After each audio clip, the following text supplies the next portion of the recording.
Hey everyone, welcome to another edition of The Bullet. My name is Paul Lathrop. I'm the Deputy Director of New Media for the Second Amendment Foundation. Joining me today, as he does on a lot of Thursdays, is Mike Piwowarski coming at me from Central Florida. Mike, we are we're coming up on the start of the real sports season. When does pitchers and catchers start again? Yeah, depending on your team, 12 days or 13 days. They're all reporting on the 14th and 15th this year, so we're almost there. We're almost there.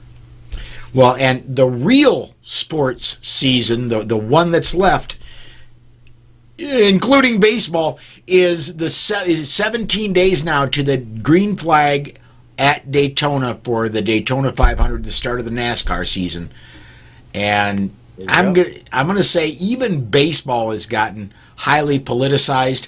NASCAR's flirting with it, but they haven't gone full woke yet. So anyway, and I can easily find a team to root for in NASCAR when, as usual, my Twins look good and then tank halfway through the season. Oh, I'm used to that pain, Paul. Don't worry about it. I'm used to that completely. So.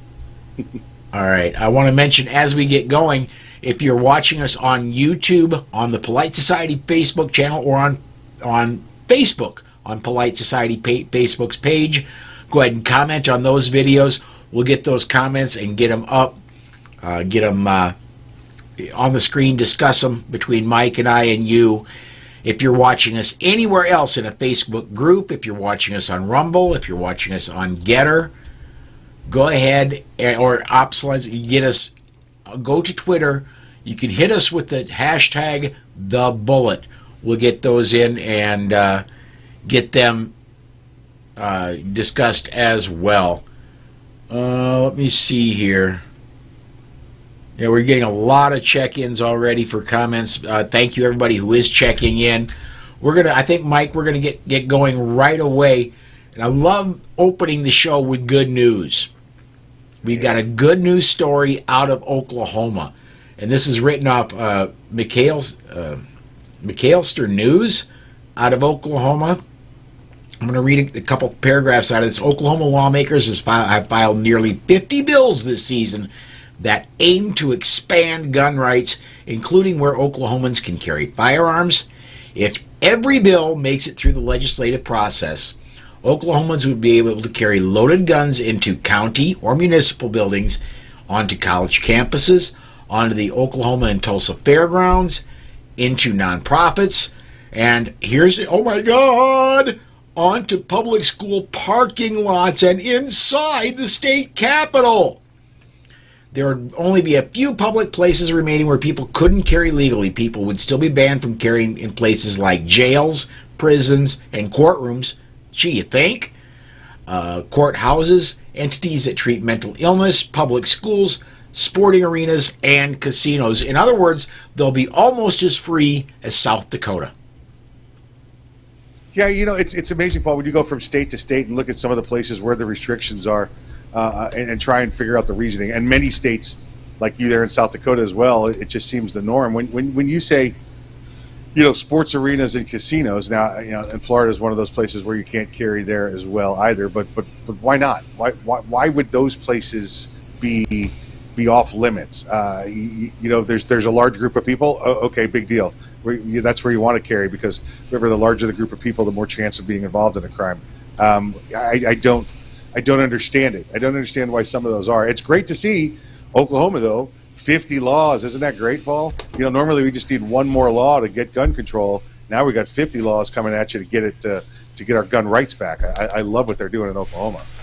Oh, yeah. And when we talk about, and we will be talking about here with our next story about federal laws, honestly, chances of federal laws passing, both good and bad, are rather slim.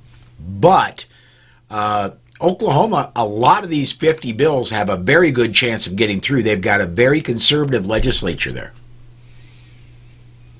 Yeah, they're probably going to get a lot of good stuff to go through. I just love to see 50. That's amazing, and I'd love to see everyone going through individually, rather than getting combined with other stuff, and they start adding pork to it, and they start getting losing them because of all the add-ons rather than the original bill. So good on them. Great, good way to go, Oklahomans or Oklahomites. I don't know. All you people, residents of Oklahoma.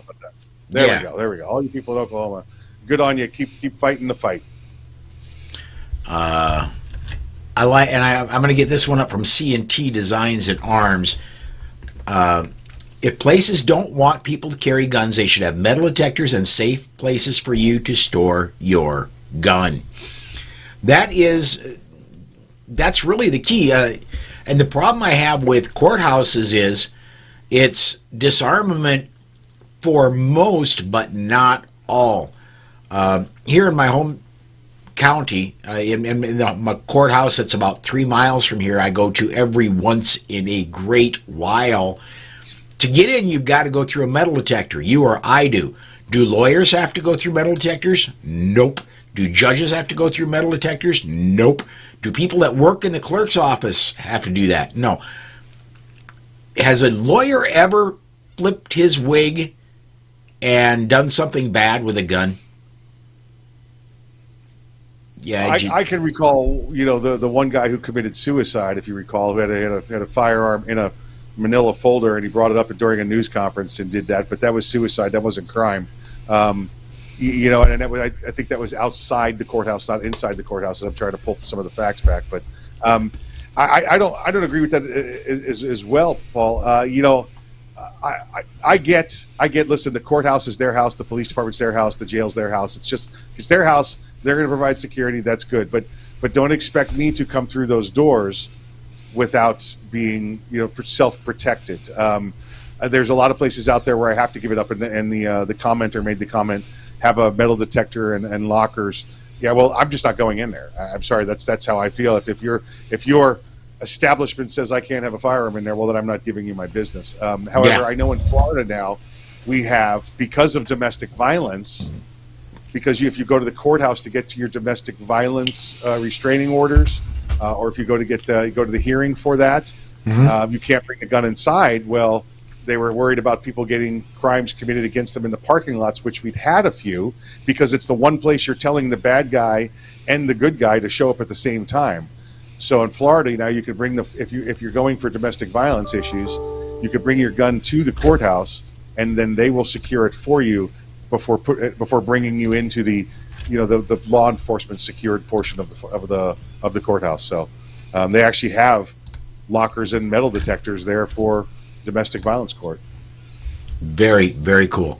Kind of going to go off script here just a little bit before we get to our next story, which is also a good story. But Florida has been toying with permitless carry for several years, and again this year they've made headlines because it looks like it actually has a chance. How good of a chance, I don't know, but it looks like it's got a chance to go through this year, and they could either become 26, 27, 28, somewhere in there. Mike, what do you think? Is there a chance for permitless carry, and will there ever be open carry in Florida? So the permitless carry, that one's I'll call it a done deal. That's what I'll say to you right now. The problem of the past is other legislators have brought it forward, and it's never gotten out of committee. It's never made it onto the House floor, and that's been because of our Senate president being a Republican, but the last two of them have been anti-gun because they're worried about their constituencies down in South Florida. It was brought in this time by the new Senate president himself. It's his bill. So we don't have to worry about him bringing his own bill out onto the floor and approving it. It's his bill. It's going to move through. It's going to pass in the House. It's going to pass in the Senate. The governor's already said he's going to sign it. It is, listen, depending on who you talk to, it's permitless carry. It's constitutional carry. We won't have open carry. Florida won't get open carry for a couple more years. This is a huge step for us. All right. So let's take it one at a time. Remember, I'm okay with taking back a little bite of the apple each time to get back what was ours. Our compromise, when you regain your rights, is all right, and that's what we're going to be doing here, getting back the ability to carry a firearm without permission from the government. There's some stipulations in the law I don't agree with. But you know what? Let's get it back. We'll fight those little stipulations later. One of them being if you're carrying permitless, and a policeman could just ask you for your ID. And I'm like, well, first off, how do you know the difference between carrying permitless and carrying with the permit? And if you ask me for an ID, don't ask me for an ID. So it's still got a lot of bugs to be worked out. But Paul, 80% in the right direction. We'll take it and we'll improve it from year to year. Yeah, I've already seen through social media some people in Florida saying don't support this because it's not true permitless carry. It's not true constitutional carry. That may be, they may not be. Florida's not going to make it all the way free in one step, but let's take the steps we can get. Yeah. I won't take that bag of 20s, Paul. I only want hundreds. Yeah. Okay. Take what you can get when you can get it, and we'll continue to fight step by step. We see Texas doing this, right? Texas takes a little bit. Oh, we'll take a little bit of campus carry. Oh, next year we add to it. And let's continue to do it that way. Keep taking a bite at the apple. Let's get the apple in our hands first, and we'll keep fighting it. Let's get some comments in here. CNT Designs and Arms says, if Florida goes constitutional carry, the leftists will lose their minds, and it will be awesome. Yeah, you're going to see. You're going to see the articles just before it goes to the governor's desk about blood in the streets, about just things going absolutely bonkers. It'll pass, and then Florida will get, just like everybody else has gotten, the big nothing burger. Yep. Crime will go down, and the demand for training will go up. That's what you'll see. Yeah. Straight Up Jack. By the way, great screen name on this YouTube is Straight Up Jack. Great screen name. Says, take what you can get now, then take the rest. That is a stupid attitude of wanting it all or nothing. And, we didn't lose our rights. We didn't lose our rights all at once. It was from 1930, the 1930s until... honestly, we started getting them back in the 1990s in some states. So we're not going to get them all back tomorrow. I love your Mike, I like your attitude, and I like this comment. Take what you can get now, then we'll work on the rest. Don't get me wrong. If everything's on the table, I'll take everything, but it never is. Yeah. You start everything, you figure out what you can get. We're heading in the right direction. Jack's got it right. And David Hogg is already losing his mind. I can see the tear. I don't follow him anywhere, but I can already see the tears forming and the mad, kind of tweets coming out. And what I see, I think he's honestly the twin of that Greta Thunderbird. Because she seemed. Greta Thunberg. Yeah. I know who you're talking about. Yeah. How dare you? Yeah. Yeah. How dare you? How dare you? Yeah. One more. My truck's outside idling right now because I'm just thinking about her. Yeah, I just turned it on. There you go. Remote start. You got that big V8 engine just rumbling outside. Anytime somebody says her name, my truck starts. CNT Designs and Arms says, I'm in Alabama and hearing the same old blood in the streets trope here about Florida getting concealed carry. Or constitutional carry. I'm still waiting for the world to end now that we have constitutional carry in Alabama. And I'm still, every once in a while, today, it didn't make show notes, but today I seen a warning story about Alabama and how now the new law is active, but some people disagree with it. So, yeah. It's all right. You're allowed to disagree. Now go to the corner and be quiet. All right, man. Let's go ahead and go to our next story. And this one, I mentioned earlier, federal laws in a split House Senate don't have much of a chance. But this one off Fox News, Rep. Matt Gaetz is calling on his colleagues to support a bill that would abolish the BATFE, a law enforcement agency that operates under the Department of Justice after its latest guidance that restricts ownership of gun components. During a speech on the floor of the House chamber Wednesday, Gaetz, a Republican from Florida, said the Bureau cannot be trusted and it was ultimately seeking to strip Americans of their Second Amendment right to privately own firearms. I'm going to get to a quote from him, and then we'll go. The ATF cannot be trusted to protect our right to keep and bear arms, Getz says. There's no timeline where the ATF, under any administration, would become an ally to gun owners. It needs to go. We need to abolish the ATF before they abolish our Second Amendment rights. Mike, I agree with Representative Getz. I just don't think he's got a chance. What are your thoughts, man? Yeah, I think this is one of them feel-good things. You know, let's throw it up on the wall so people know our stance and our opinion, and you know, so we can get some traction that way. We saw Steve Dettelbach, the director of the ATF, this week say concerning the shootings in California in the past week that he would do everything within his power to help stem the curve of gun violence out there. Well, Paul, we know that according to Steve Dettelbach and what we've seen recently, everything within power includes reinterpreting laws and enforcing policy as if it were law, and creating their own law and reinterpreting and going out and completely just destroying constitutional rights based on the administration's policy and ATF's policy, not based on what a judge says, not based on what a legislator says. They're going to do their own thing. He's come out this week and said they're going to violate the Constitution to take away firearms, and he wants us to be okay with it. I agree with Matt Getz here. They need to go. Oh, yeah, they do. They absolutely do. Unrelated, or a related story, but not from Fox News, I seen while I was researching this. Lauren Boebert from Colorado, God bless her. She was commenting about this law, and she's in support of it. Unfortunately, there aren't going to be enough on the Senate side to make it happen, but she was saying that there's 46% of the privately owned arms in the world are in the hands of U.S. citizens. And I believe this is a direct quote. She said, those are rookie numbers. We need to pump those numbers up.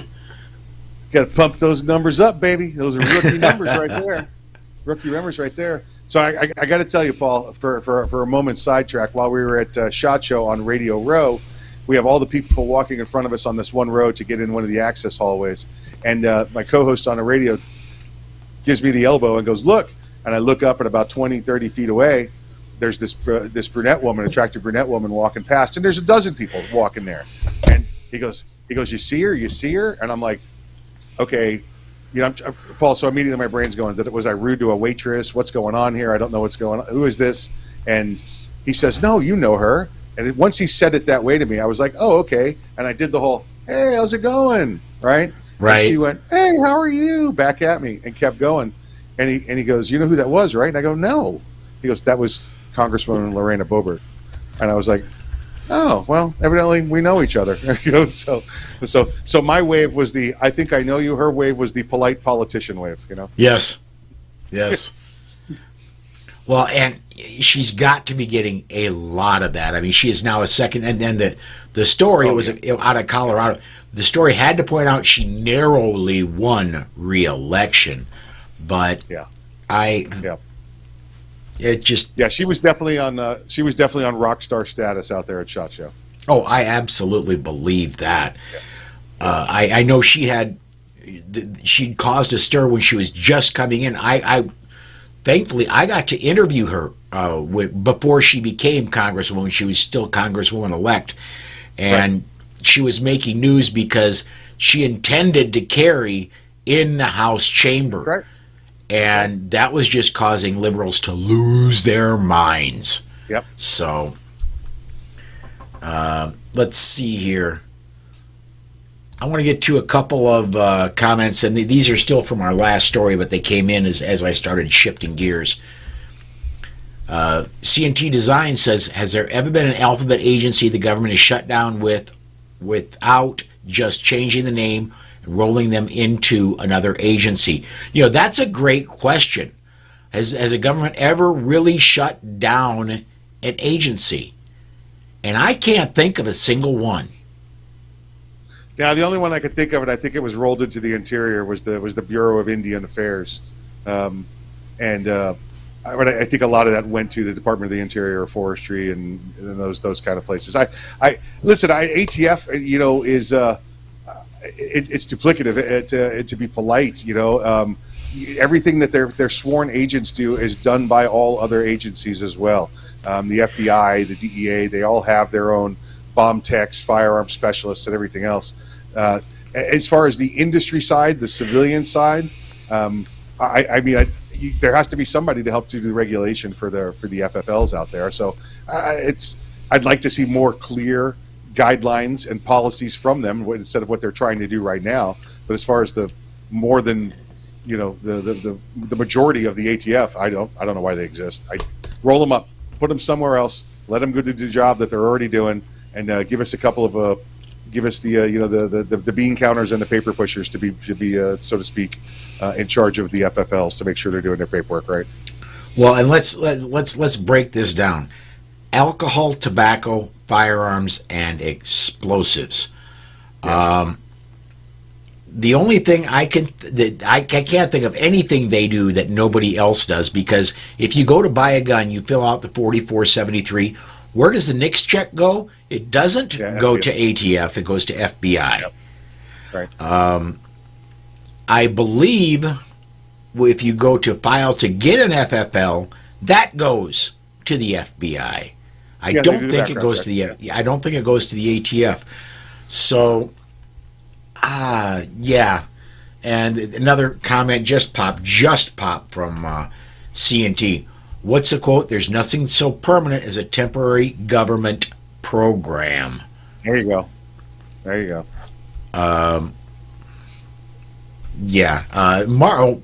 Mark Hookham. And by the way, Mark has been to training with me. He's been both a student and he did some work as part of the training crew when Masada Yub came through. Mark says the Bureau of Indian Affairs in Minnesota trains at our facility. Why are they federally supplied with guns?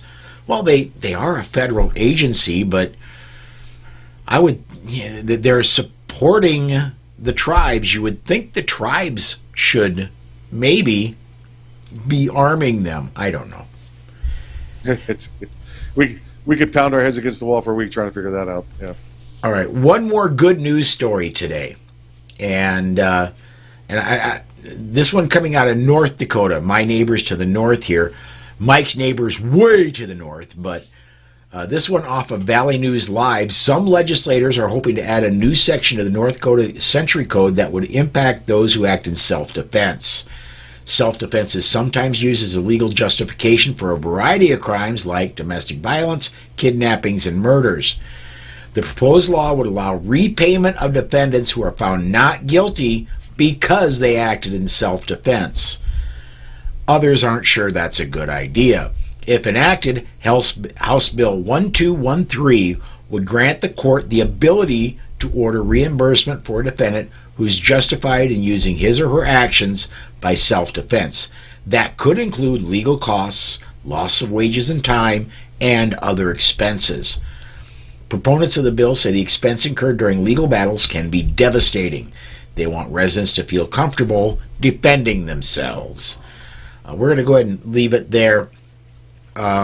There's more to the story, but Mike, this I've never heard of this in another state, period. If you act in self-defense, you could be reimbursed for court costs, for legal costs, for time off work, that kind of thing. That is certainly a great law. Yeah, I love this. Listen, in many states, still remember you still have to show that the self-defense was on you, was necessary under the law. Whereas, and remember, the burden is different. Is what I'm trying to say here. The state will say you have to prove the need for self-defense, whereas in some laws it says no. That's guaranteed to me. I don't have to prove my right to self-defense.